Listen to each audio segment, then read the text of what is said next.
Assalamualaikum warahmatullahi wabarakatuh. Kembali lagi di RMB Mistis.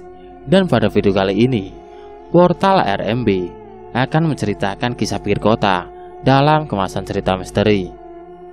Untuk kali ini, saya akan membawakan sebuah kisah misteri yang berjudul Ibu Tiri Tuyul.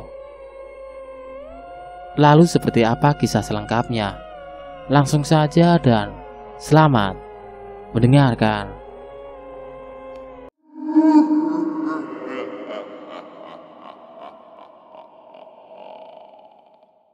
Namaku Ayu. Aku seorang ibu rumah tangga biasa. Suamiku bekerja sebagai buruh pabrik.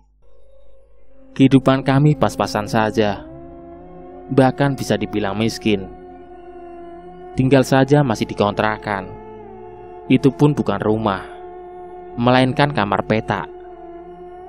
Nasib sial seperti menyukaiku. Musibah selalu mendatangiku.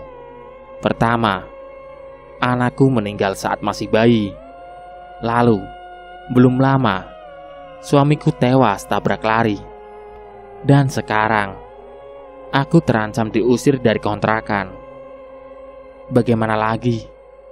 Sudah beberapa bulan, aku tidak membayar uang sewa. Di saat sulit seperti itulah datang dua perempuan.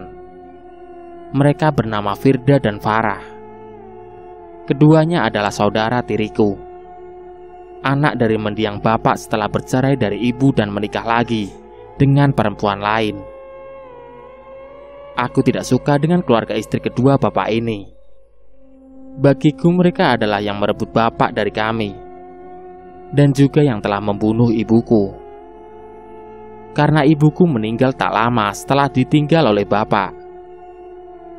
Kebencianku pada mereka hanya dikalahkan kebencian pada bapakku sendiri. Tapi aku harus mengatakan punya pengecualian terhadap Farah. Dari semua anak-anak bapak dari istri keduanya, menurutku dia masih punya hati. Dialah satu-satunya yang masih mau bersilaturahmi denganku. Bahkan sering memberiku bantuan uang saat aku membutuhkannya.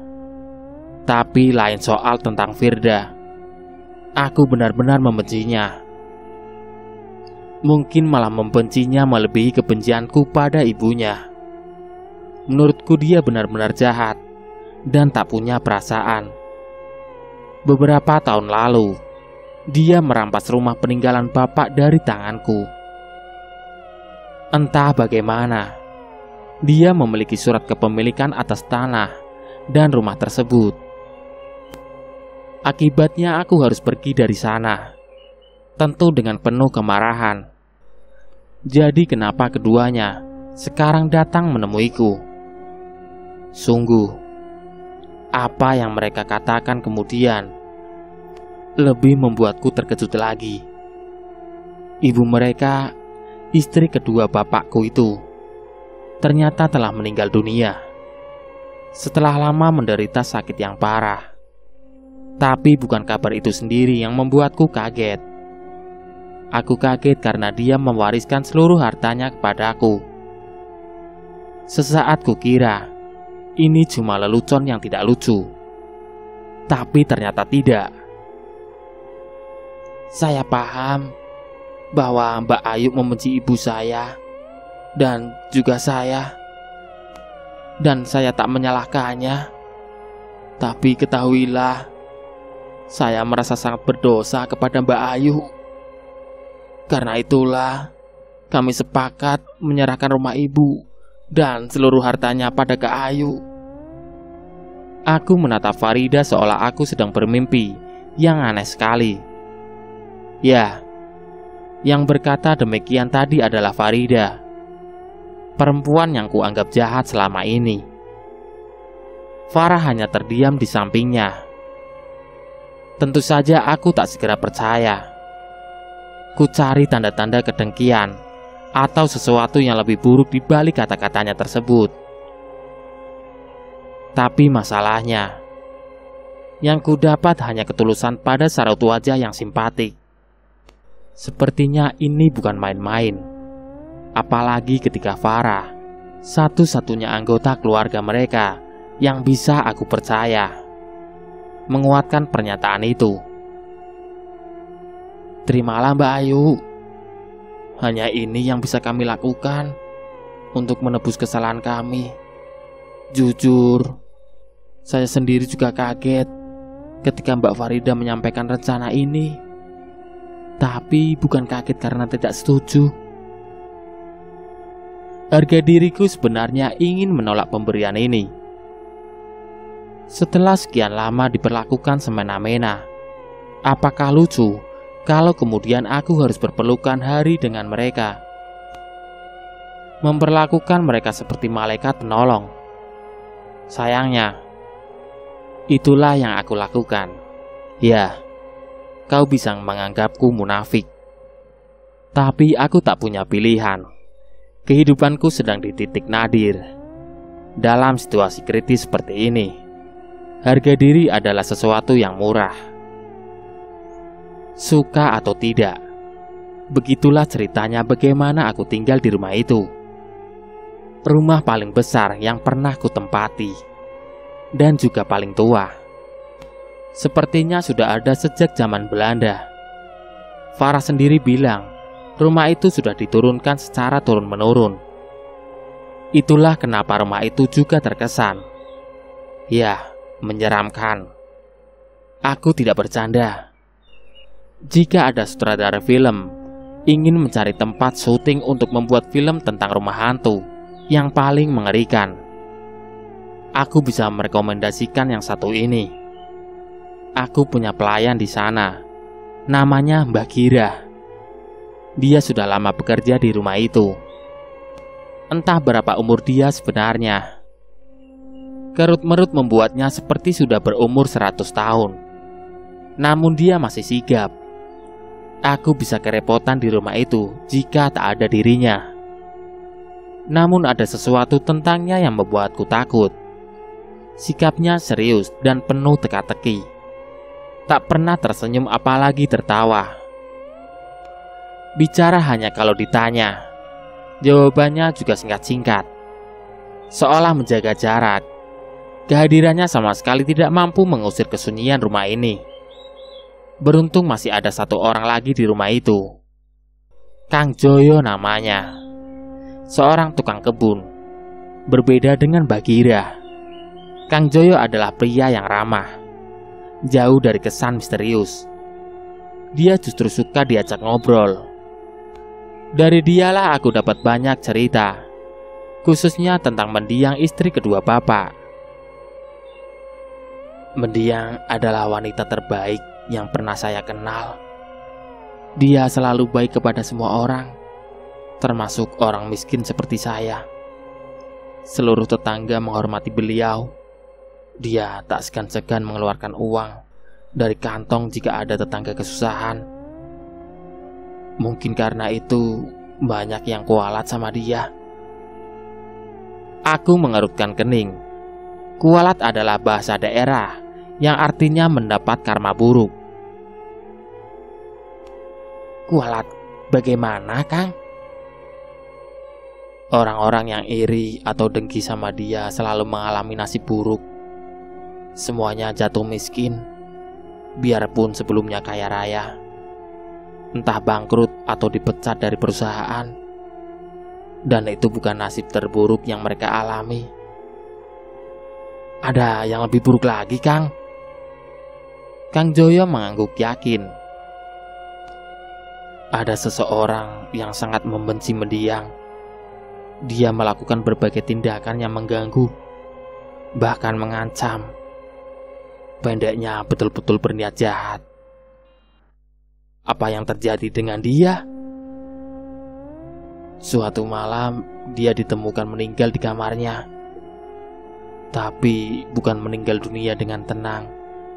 Istrinya menemukan tubuhnya kaku, dengan mata terbelalak dan mulut ternganga, seolah dia meninggal karena ketakutan yang teramat sangat. Cerita tersebut pada awalnya tidak kupandang serius. Aku cukup paham bahwa cerita dari mulut ke mulut bukanlah sesuatu yang layak dipercaya. Namun, ada kejadian yang menyebabkan aku berpikir sebaliknya. Kejadiannya saat aku sedang belanja bersama Mbak Gairah. Kami melihat peristiwa tabrak lari. Korbannya cukup parah. Bisa saja kuajukan kejadian itu, tapi ternyata aku tak tega. Yang bersangkutan langsung kubawa ke rumah sakit. Aku sendiri yang menanggung pengobatan dan mengabari keluarganya. Syukurlah dia bisa selamat melihat semua tindakanku. Mbak Gairah nampak kaget, seperti melihat sesuatu yang mengganggunya. Tidak tahu kenapa. Setelah itu dia terus mengawasiku dengan tatapan yang aneh, seolah ada gejolak dalam hatinya. Ketika ku tanya, dia bersikeras tidak ada apa-apa. Setelah itu tak ada keganjilan lain sampai saat menjelang tidur. Aku terbangun di tengah malam dan mendapati Mbak Gairah sudah berdiri di pinggir ranjang. Dia menatapku dengan pandangan yang sama sekali baru. Tidak ada tatapan dingin dan sinar kebencian. Yang ada justru air mata kesedihan. Dan apa yang dia katakan dalam suasana remang-remang itu lebih aneh lagi. Saya sungguh mohon maaf, Nyonya. Saya tidak mengira bahwa Nyonya ternyata punya hati yang baik. Tidak adil rasanya kalau sampai terjadi sesuatu dengan Nyonya. Saya tidak punya banyak waktu untuk menjelaskan, tapi Nyonya dalam bahaya besar. Tinggalkan rumah ini sebelum terlambat. Tentu saja aku terpana mendengar pernyataannya. Bagaimana tidak? Perempuan ini kukira membenciku. Ternyata malah mengkhawatirkan keselamatanku. Tapi apa yang dia maksud dengan bahaya? Namun belum sempat aku bertanya lebih lanjut soal itu. Mbak Gairah sudah pergi dari kamarku. Seolah dia takut kalau ada orang lain yang mengetahui kedatangannya ke kamarku. Esok harinya aku berniat menanyainya lebih lanjut, tapi dia tidak kutemukan di dapur. Biasanya sejak subuh dia sudah sibuk di sana. Jujur, aku jadi was-was. Aku bertanya pada Kang Joyo, tapi dia malah terkejut karena tidak melihat nenek tua itu sejak bangun. Aku tergesa pergi ke kamarnya. Mungkin dia memang belum bangun gara-gara peristiwa tadi malam. Beruntung kamarnya tidak terkunci. Saat kubuka, pintunya terbuka dengan deritan yang menyeramkan. Sejenak aku tidak bisa melihat apapun. Jendelanya masih tertutup rapat. Hanya ada secerah sinar matahari yang menembus dari celah jendela. Setelah mataku terbiasa, aku melihat sesuatu yang membuatku terguncang hebat dalam ketakutan. Mbak Gairah terkapar di ranjang dengan tubuh kaku dan mata terbelalak. Mulutnya menganga lebar. Raut mukanya membeku dalam ketakutan yang teramat sangat. Persis seperti kematian yang diceritakan Kang Joyo. Kematian Mbak Gairah kuberitahukan pada Farah dan Firda. Dan mereka semua datang untuk melayat. Tapi tidak kuceritakan pada mereka kejadian malam sebelumnya. Aku merasa itu terlalu ganjil untuk diceritakan. Namun sebelum pulang, Firda tiba-tiba bertanya, "Apakah Mbak Gairah sempat mengatakan sesuatu sebelum meninggal, Mbak?" Tentu saja aku kaget mendapat pertanyaan itu. Seolah Firda mengetahui adanya peristiwa tertentu sebelum kematian pelayan tua tersebut. Tapi wajahnya polos-polos saja saat bertanya demikian. Tak ada gelagat yang mencurigakan. Akhirnya, dengan bersikap setenang mungkin, aku menjawab, "Seingatku tidak, Dek. Memangnya kenapa?"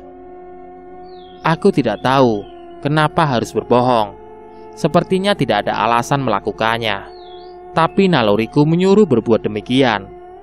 Jadi itu bersifat spontan saja.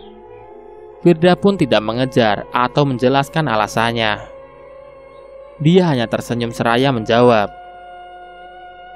Tidak ada apa-apa, Mbak. Tapi pertanyaan dan sikapnya itu justru membuatku curiga, karena kelihatan seperti menutupi sesuatu. Karena itulah, daripada menyimpan persoalan ini sendiri, aku memutuskan untuk mengontak Farah melalui telepon. Masalahnya, Mbak Gira selama ini kelakuannya aneh, Dek. Aku jelaskan padanya. Jadi aku bingung, apakah kata-katanya bisa dipercaya atau hanya melantur belaka? Apakah Dek Farah mengetahui apa yang dia bicarakan itu? Sayangnya Farah sendiri sama bingungnya. Dia mengaku tidak tahu apa yang dimaksud oleh Mbak Gira. Meski demikian, aku bisa mendengar nada kecemasan tercermin dalam kata-katanya. Mbak Gira memang kaku sekali orangnya, Mbak, sahut Farah. Tapi sepengetahuan saya, dia tidak pernah berbicara yang melantur, apalagi mengada-ada. Sebaiknya Mbak waspada dan berhati-hati saja sementara ini. Saya akan mencari tahu apa yang dia maksud. Nanti saya hubungi lagi. Aku agak merasa lega setelah bicara dengannya. Sayangnya kelegaan ini tidak berlangsung lama. Tepat keesokan paginya, justru aku harus berurusan dengan misteri baru yang bisa jadi lebih aneh dari yang selama ini kujumpai. Pagi itu aku bermaksud menyuruh Kang Joyo untuk membeli sesuatu. Tetapi pria itu tidak kutemukan berada di kebun seperti seharusnya. Demikian juga di seluruh bagian halaman depan. Di kamarnya pun sama saja. Dengan pikiran was-was, aku coba mencari di pekarangan belakang. Mungkin perlu kujelaskan bahwa pekarangan belakang ini jauh lebih luas daripada halaman depan. Berbatasan langsung dengan sebidang tanah yang dimiliki oleh mendiang istri bapak. Pepohonan hebat memenuhi tanah ini.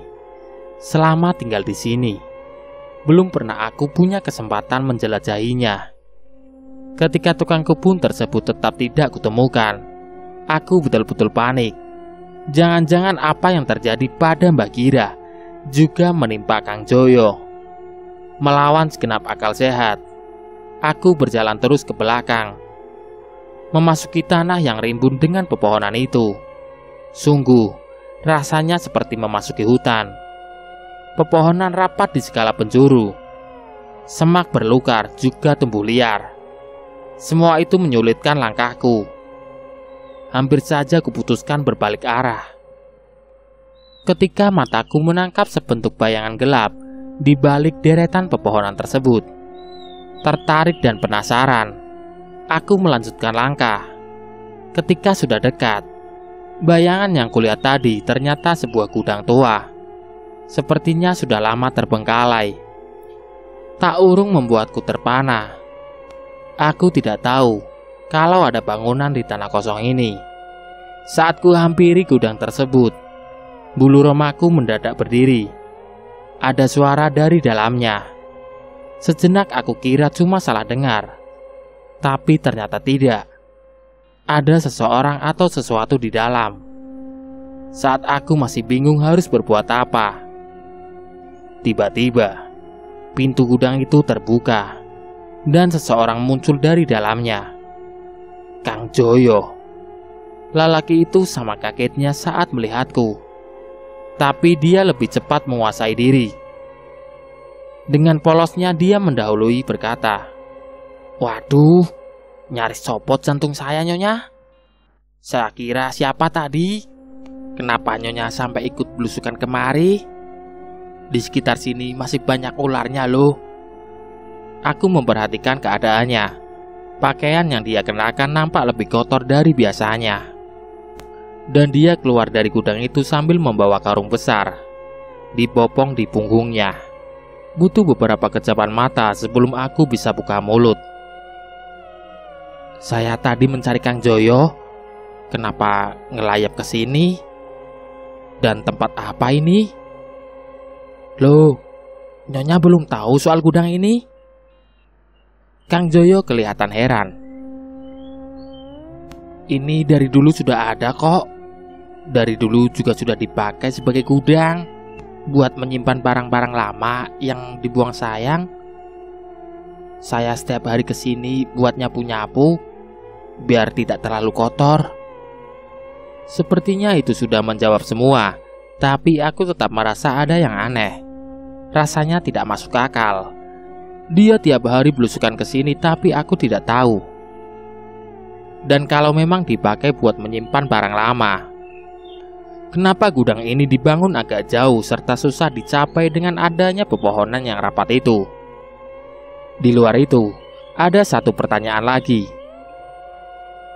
Buntalan apa yang kau bawa di punggungmu itu, Kang? Sepersekian detik Kang Joyo seperti ragu sebelum lekas menjawab. Daun kering, Nyonya.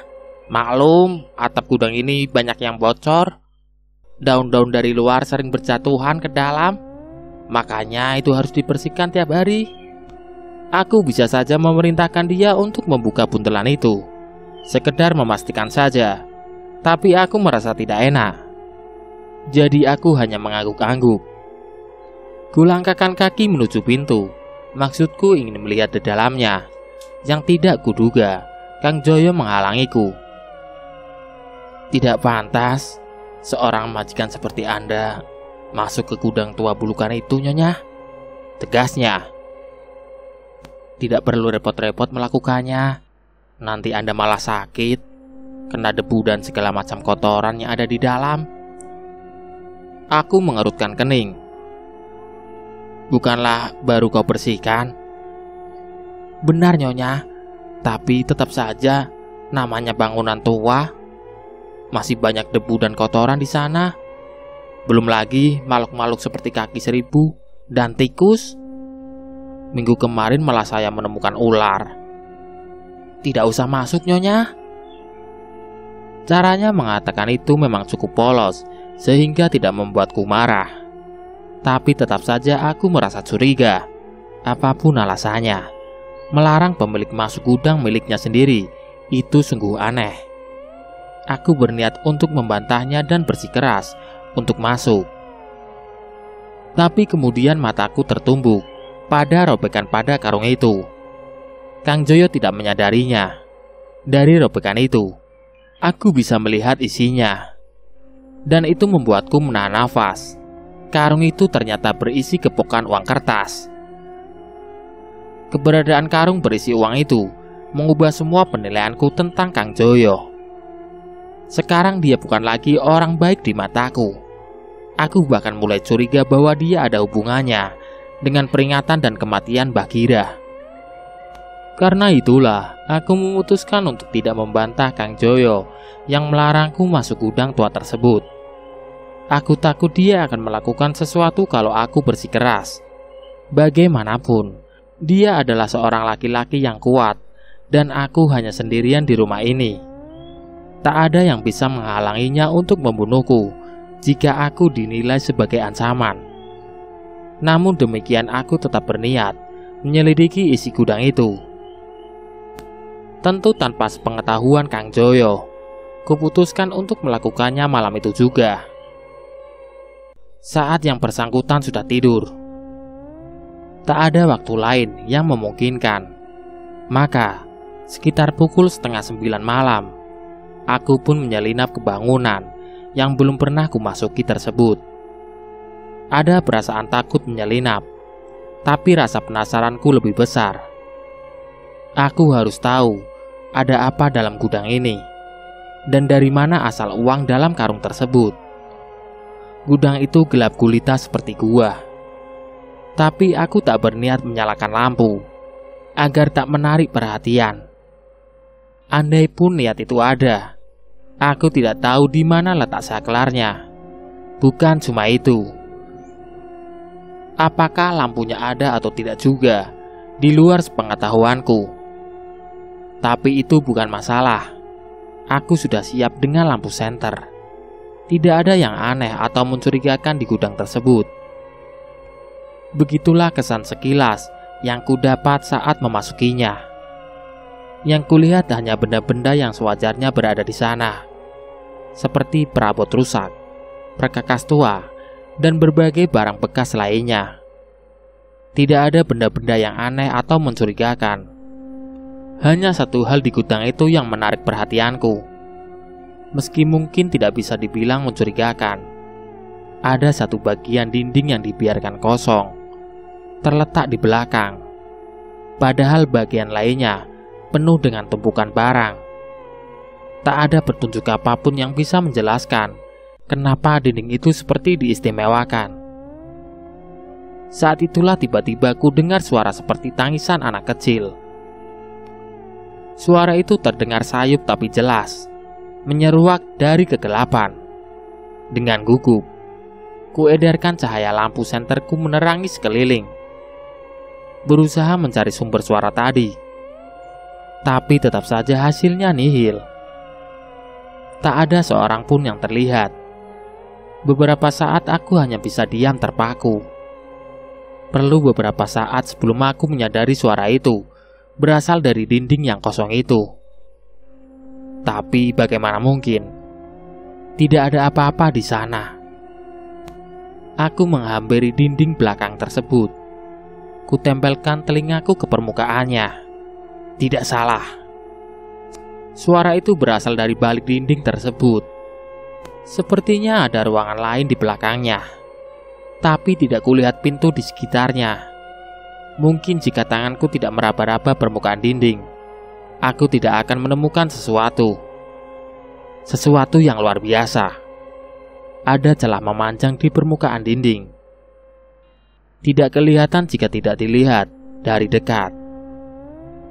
Kalau diikuti dengan jari akan kelihatan membentuk segi empat dengan ukuran yang lumayan besar. Ketika celah itu kutekan dan kuraba, tanpa kuduga, permukaan dinding di hadapanku bergeser ke dalam. Ternyata apa yang kuhadapi itu adalah pintu rahasia. Perasaanku campur aduk antara tegang dan penasaran. Diterangi cahaya lampu senter, aku melihat tangga batu di belakangnya menurun curam ke bawah. Jantungku berdetak kencang, tapi kupaksakan kakiku melangkah ke bawah. Saat itu baru kusadari kalau suara tangis anak kecil itu sudah tak terdengar lagi. Sesampai di dasar tangga, kulihat sesuatu yang lebih aneh lagi. Di depanku menganga mulut sebuah gua bawah tanah. Kalau melihat keadaannya, gua itu adalah gua alam. Tonjolan-tonjolan batu meruncing, menyembul dari langit-langit yang lumayan tinggi. Gudang itu rupanya dibangun di atas gua yang mungkin sudah ada selama ribuan tahun. Saat tercengang-cengang mengamati langit-langit gua, tiba-tiba kakiku menginjak sesuatu yang lembut. Kukira ada bagian lantai gua yang ditumbuhi lumut. Tapi sewaktu lampu senter kuarahkan ke bawah, aku sangat terkejut. Ternyata itu bukan lumut atau apapun yang sewajarnya berada di gua seperti ini. Lantai gua itu dipenuhi uang kertas, beraneka uang kertas, dari 2000-an sampai 100 ribuan. Tak terhitung jumlahnya. Aku tidak tahu apakah harus tercengang atau merinding. Jadi dari sini asal uang yang diangkut Kang Joyo dalam karung. Tapi uang siapa semua ini? Mustahil.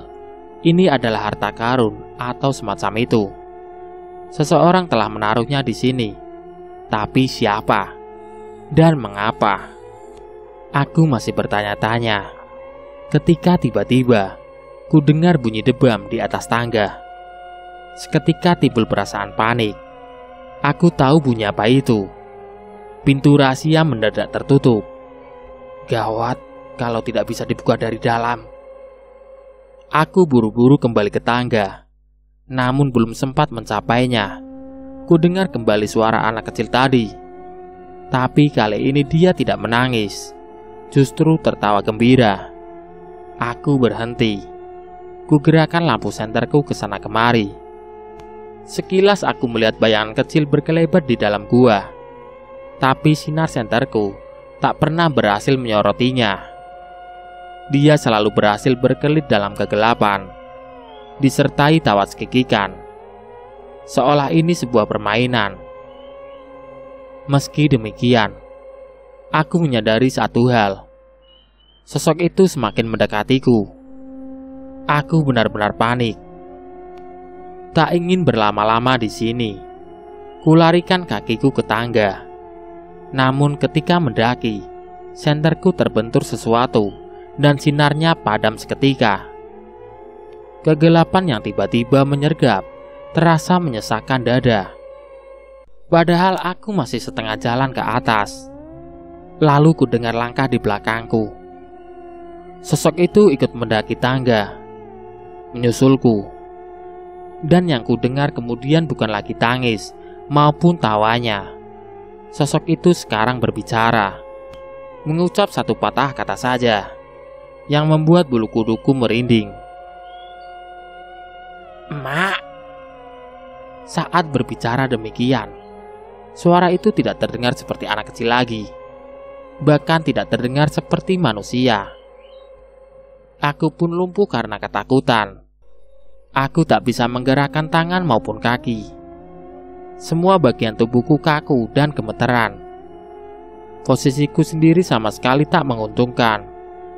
Berhenti di tengah-tengah anak tangga.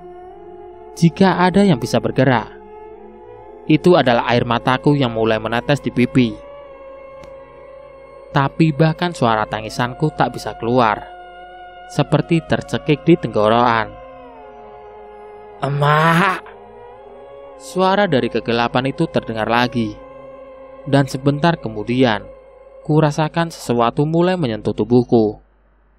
Seperti jari-jari anak kecil. Aku sama sekali tak bisa melihatnya. Dan karena itulah, rasanya lebih mengerikan. Aku seperti mau pingsan. Tangisanku tak terbendung. Keringat dingin mengucur deras. Dan semua siksaan batin itu makin memuncak ketika kurasakan jari-jari kecil itu membuka kancing bajuku. Gerakannya polos dan tidak sabaran. Persis kelakuan balita yang ingin menyusu ibunya. Aku ingin menjerit sekeras-kerasnya. Tapi lidahku seperti dibebani timah. Baru setelah dadaku disengat geli dan nyeri di saat bersamaan, bendungan kelumpuhan di batinku seperti terlepas. Aku menjerit sekeras-kerasnya, dan bersamaan menggunakan kedua tanganku, kudorong makhluk itu keras-keras menjauhiku. Sebuah tindakan tolol yang berakibat fatal. Aku masih menjerit sesaat sebelum tubuhku jatuh terguling-guling dari anak tangga, kembali terjerumus dalam kegelapan di bawah sana. Aku terbangun dan mendapati sudah berbaring di ranjang di kamarku sendiri. Dan ada seseorang duduk di samping ranjang. Sepertinya sudah lama berada di situ, menungguiku. Dia adalah Firda. "Syukurlah Mbah sudah bangun," ujarnya sambil tersenyum lega saat melihatku bergerak dan membuka mata. Apa yang terjadi?" tanyaku. "Mbak Ayu tidak ingat apa-apa?" Firda balik bertanya. Nadanya agak cemas sekarang. Aku terkejap-kejap. Sejenak ingatanku buntu. Tapi dengan cepat bisa ku ingat tentang semua peristiwa yang terjadi. Meski kalau bisa memilih, mungkin lebih baik bagiku kalau mampu melupakan semuanya. Gudang misterius itu, Kang Joyo dengan karung uangnya, dan sosok kecil yang mengerikan itu, tawanya, dan satu kata yang dia ucapkan, juga apa yang dia lakukan kemudian. Semua itu membuat pikiranku kembali dihinggapi ketakutan. Firda sepertinya bisa melihat semua kengerian itu di mataku. Karena kemudian dia berkata, "Mbak Ayu tidak usah takut lagi. Beristirahatlah dengan tenang. Tidak perlu ada lagi yang dipikirkan. Semua sudah beres sekarang." "Beres?" Kata-katanya itu malah membuatku marah. Ada makhluk entah apa di kolong gudang rumah yang sekarang kutempati. Itu pun cuma satu dari sekian ketidakberesan lainnya. Dan dia bilang semua sudah beres sekarang. Seolah semua itu bukan masalah. Firda mengangguk dengan sabar. Mbak Ayu tanpa sadar telah mengungkap kejahatan orang yang selama ini kami percaya. Tanpa keberanian Mbak Ayu, mungkin akan ada lagi yang bakal jadi korbannya selain Bagira. Aku memandangnya dengan kebingungan. Siapa? Dan apa maksud Dek Firda? Firda menghela nafas. Kang Joyo ternyata adalah dalang pembunuhan terhadap Bagira. Sebenarnya saya sudah curiga. Karena itulah saya dulu bertanya pada Mbak Ayu kalau Bagira sempat menyampaikan sesuatu. Tentu perkataan itu makin membuatku kebingungan. Kang Joyo membunuh Bagira. Tapi kenapa? Kang Joyo rupanya punya sambilan jadi perampok dan menggunakan gudang tua tersebut untuk menyimpan hasil rampokannya. Bagira rupanya mengetahui hal itu karena dia dibunuh. Astaga, saya sendiri tidak mengira, Mbak, kata Firda dengan nada sedih. Dia sudah lama bekerja di rumah ini. Sudah kami anggap sebagai keluarga besar. Kami kira sudah mengenalnya dengan baik. Ternyata kami keliru. Aku hanya bisa terpana mendengar apa yang dikatakan Firda. Bukan hanya dia, aku pun ternyata juga keliru selama ini. Firda melanjutkan. Segera setelah Mbak Ayu menelpon Farah tentang apa yang terjadi, saya segera datang ke sini bersama petugas kepolisian. Kebetulan... Tunggu. Aku memotong dengan nada kebingungan. Saya menelpon Farah. Iya, Mbak, sahut Firda. Mbak Ayu memberitahu kalau Kang Joko punya tumpukan uang di dalam gudang dan Mbak terjebak di dalamnya. Farah pun menelponku karena rumahku lebih dekat dari sini. Kebetulan tetanggaku ada yang polisi. Dia menemani saya dan memergoki Kang Joyo sedang menyeret Mbak Ayu keluar dari gudang. Untung kami segera datang. Kalau tidak... Firda tidak melanjutkan kalimatnya. Dia nampak bergidik, lalu bertanya. Mbak Ayu tidak ingat kalau menelpon. Aku hanya bisa menggelengkan kepala. Firda mendesah prihatin. Mungkin bisa dimengerti. Waktu kami temukan, kondisi Mbak Ayu memang memprihatinkan. Kepala Mbak berdarah. Mungkin itu yang menyebabkan tidak bisa mengingat dengan baik. Tapi tidak usah khawatir. Kata dokter tidak parah kok. Yang penting Mbak mau istirahat dulu. Saya yang akan mengurus semuanya. Aku terdiam. Dalam hati merasa serba salah. Firda adalah sosok yang selama ini aku benci. Sekarang aku jadi berutang budi padanya. Ada dorongan untuk menolak kebaikannya. Tapi aku juga sadar bahwa kondisiku tidak memungkinkan. Firda memegang tanganku erat-erat. Dia tersenyum. Mbak Ayu tidak usah sungkan. Kita adalah keluarga. Izinkan saya membuktikan hal itu kepada Mbak Ayu. Dengan lirih aku berterima kasih. Tanpa sadar, air mataku menetes deras. Sekarang tidurlah, Mbak. Besok kita bicara lagi. Semoga kondisinya sudah lebih bagus. Setelah berkata demikian, Firda beranjak menuju ke pintu. Saat itulah aku teringat tentang sesuatu yang belum dia jelaskan. Bagaimana dengan bayangan tertawa dalam kamar rahasia itu, Dek? Aku bertanya. Siapa? Apa itu sebenarnya? Firda berhenti di pintu. Dia berpaling menatapku sambil mengerutkan kening. Bayangan tertawa. Kamar rahasia. Aku tidak mengerti maksud Mbak. Tidak ada yang seperti itu. Aku terkejut mendengar reaksinya. Lalu kujelaskan tentang apa yang kulihat dan kualami dalam gudang itu. Dari mulai pintu rahasia di dinding, gua bawah tanah penuh tumpukan uang, sampai bayangan kecil yang kurang ajar itu. Semua yang kuceritakan itu membuat wajah Firda menjadi semakin prihatin. Mungkin Mbak Ayu bermimpi buruk saat pingsan. Lalu karena trauma di kepala, mimpi itu bercampur dengan ingatan, sehingga Mbak tidak bisa membedakannya. Tapi sudahlah, jangan terlalu dipikirkan. Semua sudah berlalu. Sekarang Mbak fokus saja ke pemulihan kondisi, oke? Aku tidak bisa membantah. Kepalaku memang masih berdenyut-denyut. Mungkin saja semua itu cuma hayalanku belaka. Karenanya aku mengangguk dan kembali berbaring. Sementara Firda meninggalkan kamar setelah menutup pintunya. Tapi ternyata susah sekali buat tidur. Berganti-ganti posisi di ranjang tidak membantu sama sekali. Lalu aku bangun. Tidak tahu harus berbuat apa. Akhirnya aku putuskan menelepon Farah. Mau mengucapkan terima kasih. Pada waktu itulah baru kusadari telepon genggamku tidak ada.